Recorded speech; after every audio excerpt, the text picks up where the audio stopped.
Hello, my name is Laura. Hi, Martin here. Today we're going to talk a little bit about interview techniques. Included in your Dope Experience kit, you will find a recording kit. Ours looks something like this. Yours might be in a different kind of bag. And we're also going to go into some basic tips and tricks for how to conduct an interview. Step one, when you're going to do an interview, is to make sure that you have the gear and that it's in working order. So let's open these bags up, Martin. What's the first thing that we should pull out of here? The recorder. Yes. This is your field recorder. This one is a Zoom H4n, which is most likely the one you'll have, but it's possible that you might have a different model. Included in the paperwork, you'll find a quick cheat sheet on how to use the H4n. The basic gist is the power button is on the bottom left side. You hold it down until you see the screen turn on.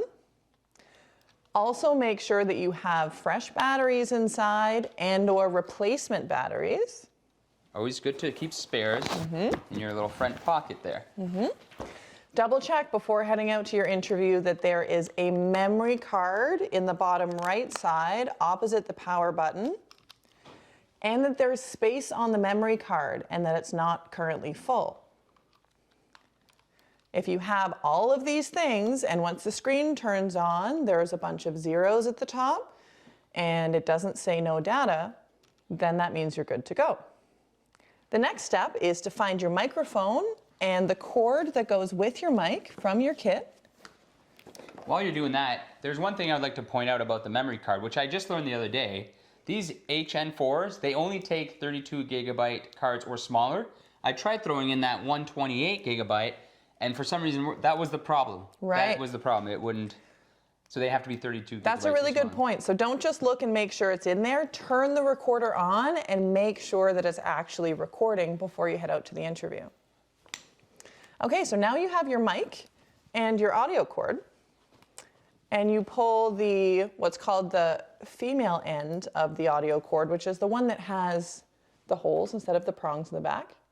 And you line those holes up with the 3 prongs on your microphone, and then you push until you hear a click.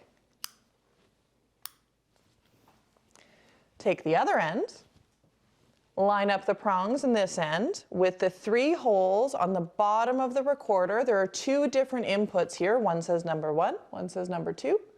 We're going to plug into number 1. Again, you line up the pins with the holes and push until there's a click. Awesome. Great, now you have a recorder and a mic ready to go. Check your mic. It may or may not have a power button, an on-off slider. These ones do not, many of them do. Next, pull out your headphones from your kit. Awesome. It's really important whenever you record audio to listen to it. And why is it that you should listen to it when you're recording something, Martin? It's good to monitor your audio as you're recording it because there might be some background noise that you're not hearing but will be picked up by the mic, or maybe it's mainly that, I suppose, or some other things. Or maybe there's a problem in the line. Sometimes these audio cords get old and crackly, and so you won't actually hear, you won't be recording good audio. And you wouldn't know that until you got home if you weren't actively listening to the audio as you're recording it. Absolutely. Yeah, so put those headphones on. I like to personally pull one back off of one of my ears so I can still hear what's going on in the room around me while I'm recording. Make sure it's comfortable. That's a hot tip. Yeah. And also, this is a tip, but it might not work for everyone. But so you want to keep your line in, your headphone volume to the max. You'll notice that there's a headphone volume on one side and then the actual record volume on the other. So it's always, so a little tip is to keep that one at the max, and then always, and if it's too loud, you can always adjust the rec volume, because that way you know exactly what's coming in if you have this one to the max. That's a good tip. Good job, Martin.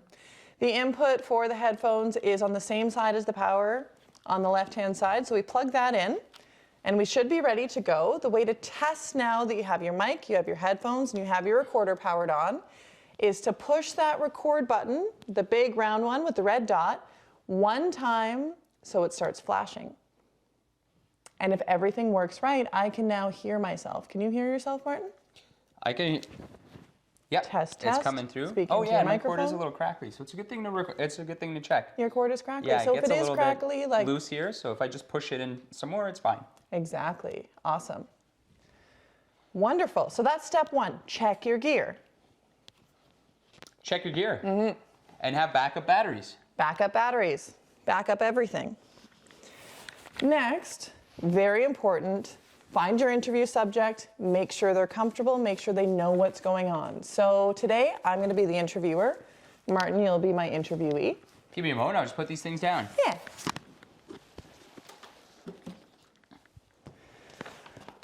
Okay, so here's an example. You want to sit down? Welcome to the interview, Martin. Hi, I'm back. Yeah, so we talked on the phone, but I wanted to explain that I have a few questions for you today about community. Are you comfortable if I record you? Yeah, absolutely. Yeah, I was looking forward to it. I remember you calling me yesterday and asking if that was possible, and I have lots of things to say about this community, so I'd be happy to answer any of your questions. That's great, thank you. I also have a form here for you to sign. It's a consent form so that I can use this audio to share online and in other ways to share your story. Are you just going to be sharing it online, or do you have other... Well, if you're okay with it, I'd like to keep it to use in the future in other projects. I don't know what they are yet. Are you comfortable with that or not really? I think I'm okay with that. No problem. You can use this audio for anything you want. I'll be happy to sign your consent form. Great, awesome. So here we're just making sure that Martin, our interview subject, knows what's going on, is okay with being interviewed, and whether or not they give consent to have their recordings out there in the world, have their voice explaining what it is that we're talking about. It's also nice to just have a bit of a chat to get people physically and emotionally comfortable. Okay. Step one was check your gear, to recap. Step two, make sure your interview subject is comfortable. The final step before you're ready to do the actual interview is to go to a quiet place. Background noise is an issue when you're recording audio. It can be really difficult to go to a quiet place, that's okay, but take a look at your surroundings, try and limit background noise, and go somewhere that's as quiet as possible. That's a good point. Yeah, sometimes you might not have the chance to go to a separate room or something, so maybe just find that corner in the room that's the most quietest. Absolutely. And now you're ready to interview.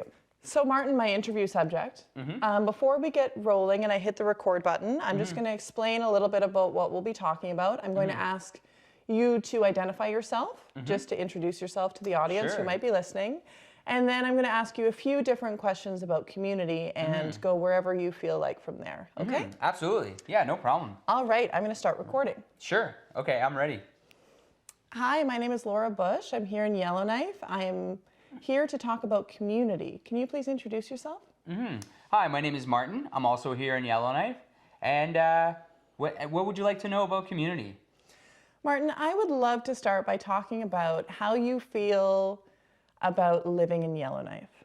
Oh, I feel great about living in Yellowknife. I came here about 6 years ago, and I've met a lot of very interesting and cool people. I've been doing a lot of fun and unique. I've had a lot of fun and unique experiences that I haven't had anywhere else. And there's a lot of great opportunities for doing fun things.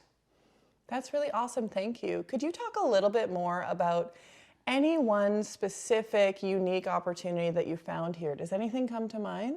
Yeah, that's right. Sometimes I have worked on the Snow Castle, which is a big construction project made out of snow and ice, which I haven't had anywhere else. But being in Yellowknife, meeting some people, networking, I got a chance to work on that project, and it's been a lot of fun. I tell my friends about it, and they're jealous. Thank you so much, Martin. What is something that you would love to improve about this community if you could? More snow castles. I'm just kidding. What would I improve? That's a good question.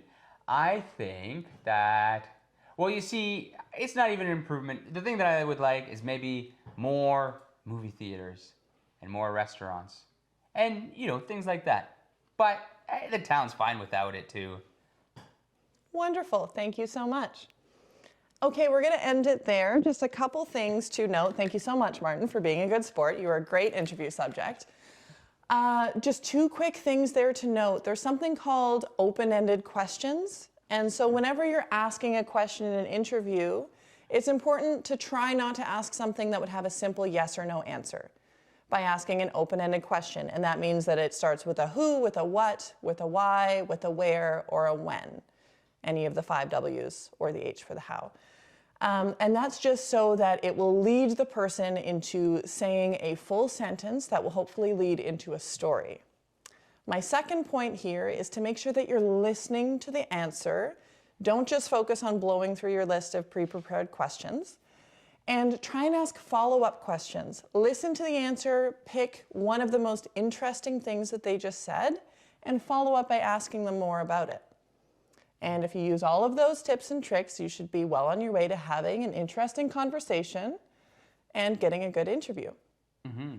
Anything else to add? That's right. Yeah, there's 2 things I'd like to add. So you were just talking about that active listening, which is really great and important. One mistake I used to make all the time when I started doing these interviews is in my attempt to actively listen, I would say, yup, and the likes, like you would in a normal conversation. However, you don't want to be doing that because then your voice is going to be recorded on the mic. So if someone says something very interesting, you're like, not good. That is such a good point. I do that all of the time, and I have worked in radio, and I know that about myself, and so I have to put lots of effort into not mm-hmming all of the time. I think eye contact and a nice nod, and people can feel that. Absolutely. You said you had 2 points. Yes. And my second point is about involving holding the mic. Thank you. That's a really good point. So when you're interviewing and you have your microphone ready and you're pointing it at your subject, they might naturally want to take the mic from you. Try not to let that happen and stay in control of the mic yourself. The reason why is that you are the person who's listening to the audio as it comes in, and you can hear when it is going correctly into the microphone. If they're holding it themselves, they might be holding it too far away or way too close so that the levels are peaking, or rubbing it on their facial hair or their clothing. And it can be really hard to manage that. So the easiest way is to keep control of the mic when you are interviewing someone else. And where you want to hold it is roughly a fist plus a little bit away and just below the chin of yourself and your interview subject. Yes, that's very interesting. I do agree with that, but not so much with that other thing. Thank you so much. And as you practice, you'll get used to these things. Great. Well, I think that concludes our interview techniques and introduction to the gear in the bag. Awesome. Thank you. We hope you have fun with it too. See you next time. Bye.